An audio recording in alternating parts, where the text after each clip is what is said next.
Assalamualaikum warahmatullahi wabarakatuh. Kita lanjutkan perkuliahan pertemuan 10 ini dengan topik kedua, yaitu cara menghitung pajak terutang, nilai jual objek pajak atau NJOP, sanksi dan keberatan, serta banding PBB P3. Kita bertukar ya. Di materi yang selanjutnya adalah NJOP. NJOP itu adalah nilai objek pajak, adalah harga rata-rata yang diperoleh dari transaksi jual beli yang terjadi secara wajar. Dan bila mana tidak terdapat transaksi jual beli, nilai jual objek pajak ditentukan melalui perbandingan harga dengan objek lainnya sejenis, atau nilai perolehan baru, atau nilai jual objek pajak pengganti. Jadi artinya bahwa nilai jual objek pajak itu diambil dari harga rata-rata diperoleh dari transaksi jual beli yang terjadi secara wajar. Jadi artinya tidak markup ya, atau mengurangi ya gitu kan. Dan biasanya harga jual beli itu biasanya adalah diturunkan ya untuk meringankan pajak. Tapi dengan adanya nilai jual beli objek pajak ini, maka ini adalah nilai harga rata-rata dari suatu objek pajak. Kemudian adalah nilai jual pengganti, adalah suatu pendekatan metode penentuan nilai jual suatu objek pajak yang berdasarkan pada hasil produksi objek pajak tersebut. Nilai perolehan baru adalah suatu pendekatan metode penentu nilai jual suatu objek pajak dengan cara menghitung seluruh biaya yang dikeluarkan untuk memperoleh objek tersebut pada saat penilaian dilakukan, yang dikurangi dengan penyusutan berdasarkan kondisi fisik wujud. Artinya bahwa misalnya bangunan itu di apa namanya, kan ada RAB-nya, rencana anggaran belanjanya, diperkirakan 100 juta. Maka harga tersebut adalah nilai objeknya adalah 100 juta. Dengan dikurangi dengan penyusutan setiap tahunnya ya. Dengan tentunya ada ketentuannya, sehingga akan dinilai harga perolehan baru. Kemudian perbandingan harga dengan objek lain yang sejenis adalah suatu pendekatan penentuan nilai jual suatu objek pajak dengan cara membandingkan dengan objek pajak lainnya yang sejenis yang letaknya berdekatan. Artinya ketika objek pajak di sini lebih tinggi, maka ini akan membandingkan, oh di sini misalnya 1.000, di sini 800. Nah, ini bisa aja terjadi demikian. Nah, biasanya dengan penilaian ini akan ada suatu peningkatan dari pendekatan kepada perbandingan harga untuk objek yang lain sejenis. Tentunya ketentuan nilai jual objek pajak meliputi nilai jual objek pajak yang merupakan dasar pengenaan pajak PBB. Jadi nilai jual objek pajak itu merupakan dasar pengenaan pajak PBB. NJOP PBB merupakan hasil penjumlahan antara NJOP bumi dan bangunan. Jadi gabungan antara NJOP bumi dan NJOP bangunan. Penilaian objek pajak untuk penetapan NJOP bumi dan bangunan dilakukan oleh penilai pajak. Jadi tidak wajib pajak yang menilai, tapi ada penilai pajaknya. Biasanya dibantu dengan appraisal ya, yang memperkirakan nilai bangunan atau nilai bumi.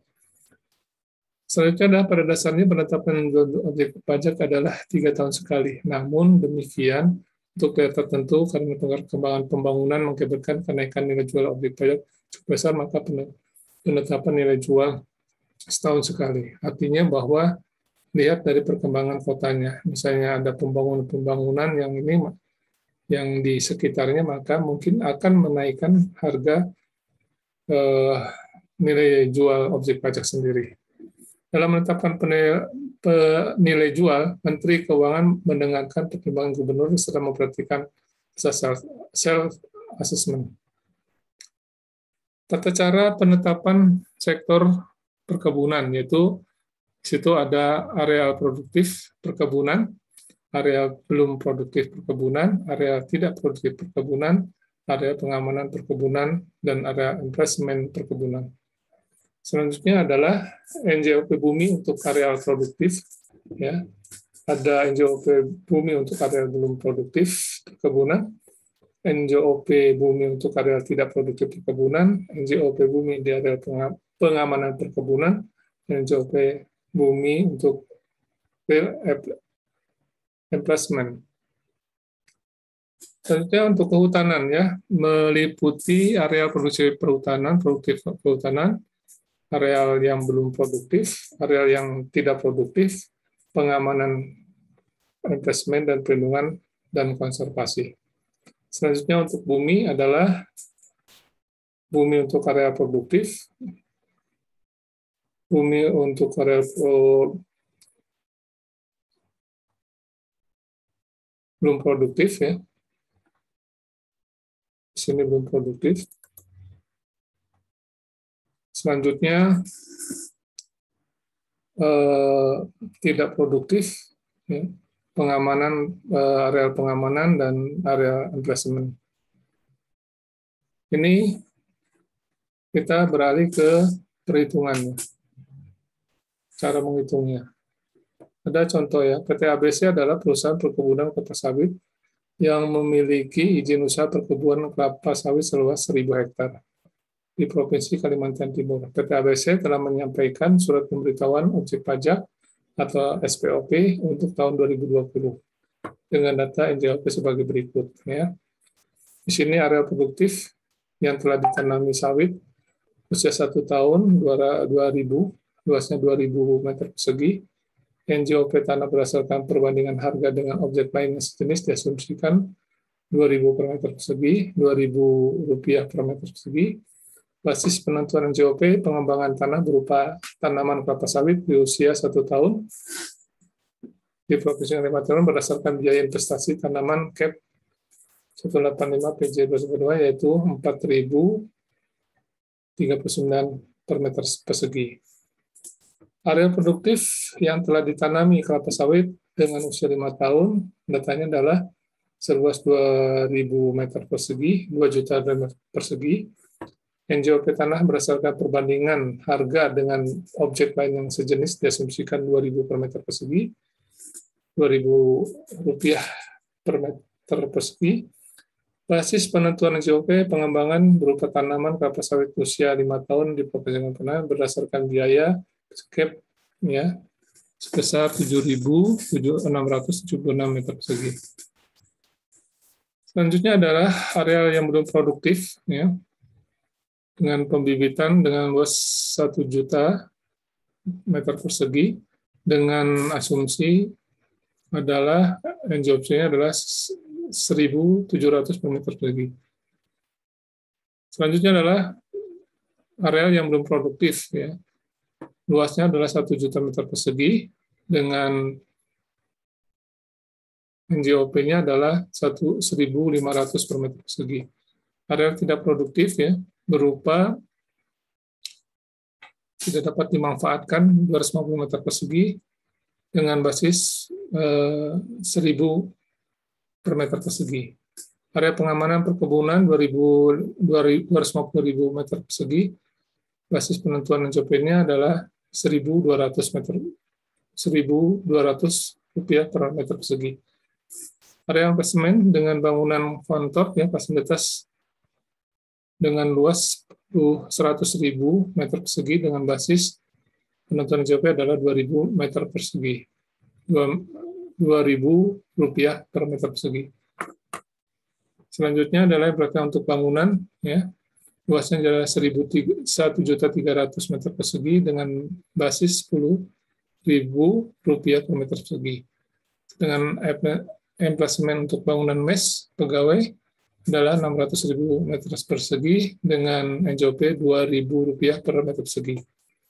Areal yang sudah diberikan izin untuk usaha perkebunan pengelolaan luas 500 meter persegi dengan tidak termasuk kawasan perkebunan sehingga bukan objek PBB.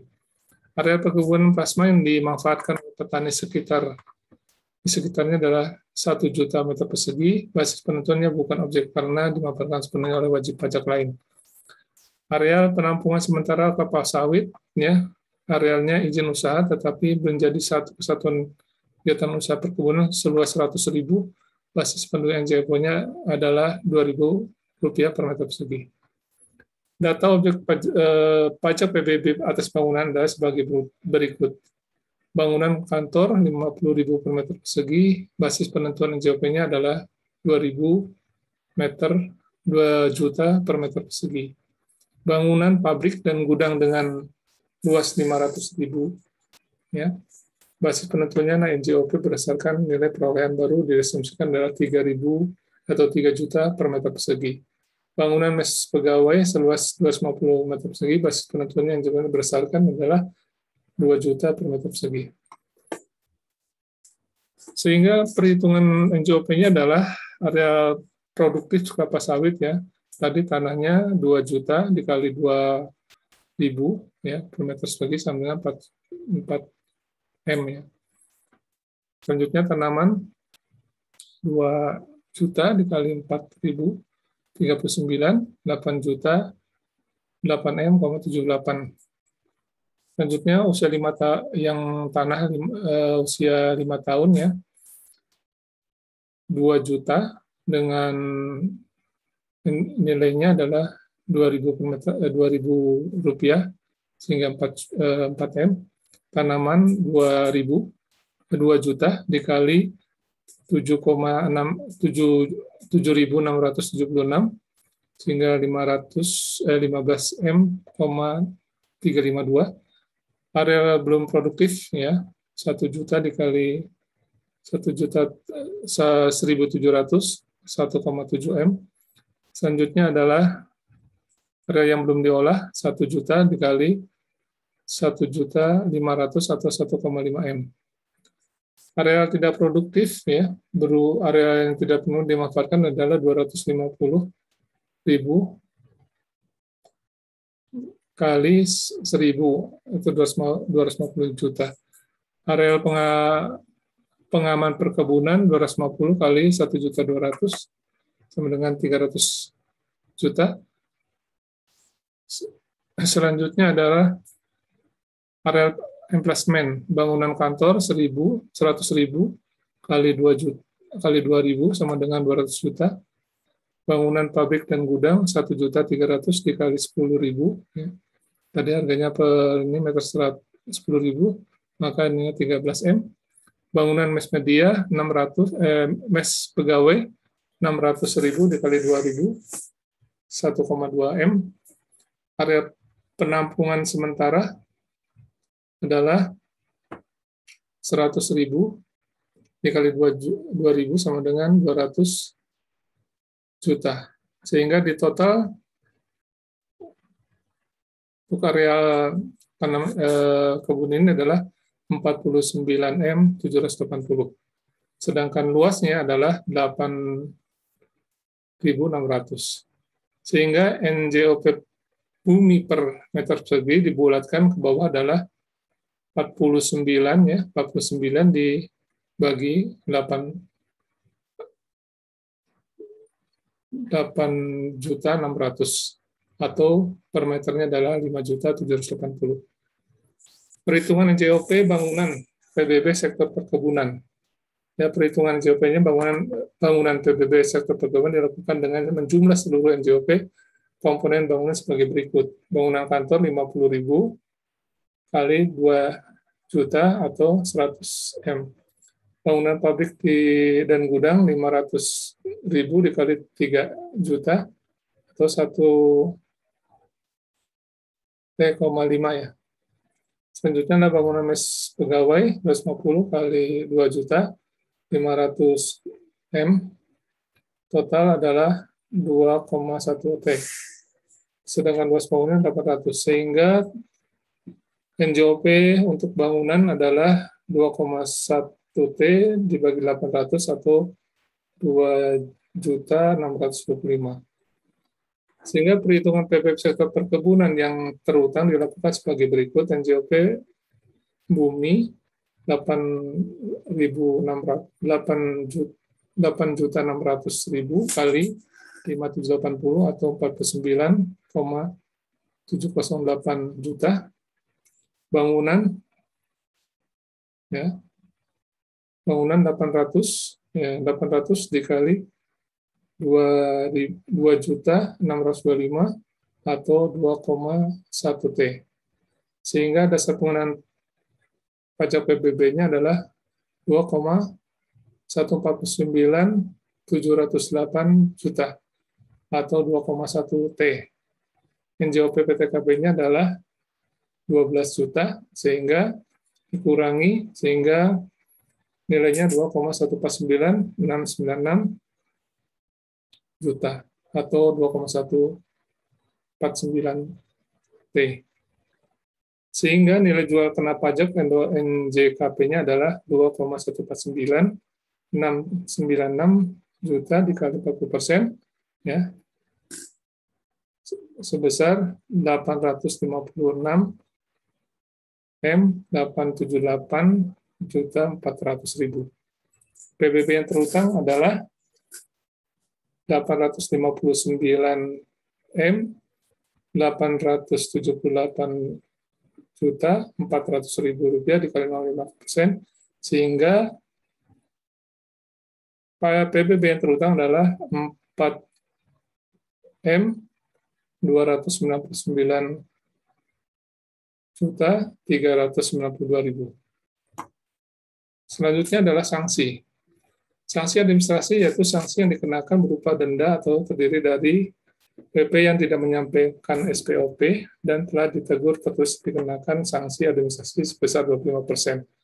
Sedangkan WP yang berdasarkan hasil pemeriksaan ternyata jumlah pajak yang terutang lebih besar daripada laporan SPOP dikenakan sanksi 25%. WP yang tidak atau kurang membayar setelah lewat jatuh tempo, pembayaran dikenakan sanksi 2% per bulan dari tanggal jatuh tempo sampai hari pembayaran maksimal 24 bulan. Selanjutnya adalah sanksi pidana, ya. Sanksi pidana sebagaimana terdapat Undang-Undang Pajak Bumi dan Bangunan disebabkan karena kealfaan, yaitu tidak mengembalikan penyampaian surat pemberitaan pajak kepada Direktorat Jenderal Pajak. Dua adalah menyampaikan surat pemberitaan objek pajak tetapi isinya tidak benar dan tidak lengkap atau mengandung keterangan yang tidak benar. Sengaja ini adalah tidak mengembalikan atau menyampaikan surat SPOP kepada Direktur Jenderal Pajak, menyampaikan surat pemberitaan objek pajak tetapi isinya tidak benar, memperlihatkan surat palsu, tidak memperlihatkan atau tidak meminjamkan surat atau dokumen lainnya, tidak menunjukkan data atau tidak menyampaikan keterangan yang diperlukan. Keberatan dan banding. Keberatan dan banding pajak merupakan upaya yang dapat dilakukan oleh wajib pajak dalam menyampaikan sengketa pajak. Namun jika wajib pajak telah tidak setuju dengan hasil putusan keberatan pajak, maka atas keputusan tersebut dapat diajukan banding pajak ke pengadilan pajak. Jadi wajib pajak dapat mengajukan keberatan pada Direktur Jenderal atas surat SPKP, SPPT, atau surat pemberitahuan pajak terutang. Kedua, surat ketetapan pajak. Sedangkan keberatan diajukan secara tertulis dalam bahasa Indonesia, ya. Keberatan harus diajukan dalam jangka waktu 3 tahun. Tanda penerima surat keberatan yang diberikan oleh pejabat pajak yang ditunjukkan itu tanda pengiriman surat keberatan melalui pos, ya. Apabila diminta oleh wajib pajak untuk keperluan pengajuan keberatan Direktur Pajak, wajib memberikan secara terus hal yang menjadi dasar pengenaan pajak, pengajuan keberatan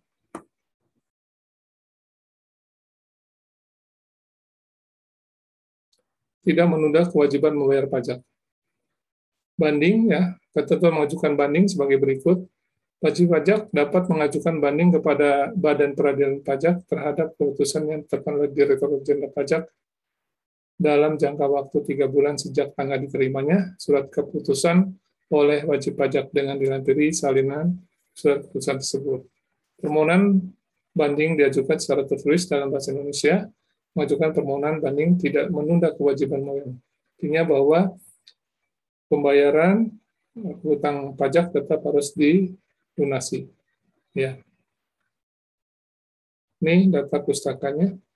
Mungkin demikian yang dapat disampaikan pada pertemuan 10 di topik kedua. Semoga bisa bermanfaat. Assalamualaikum warahmatullahi wabarakatuh.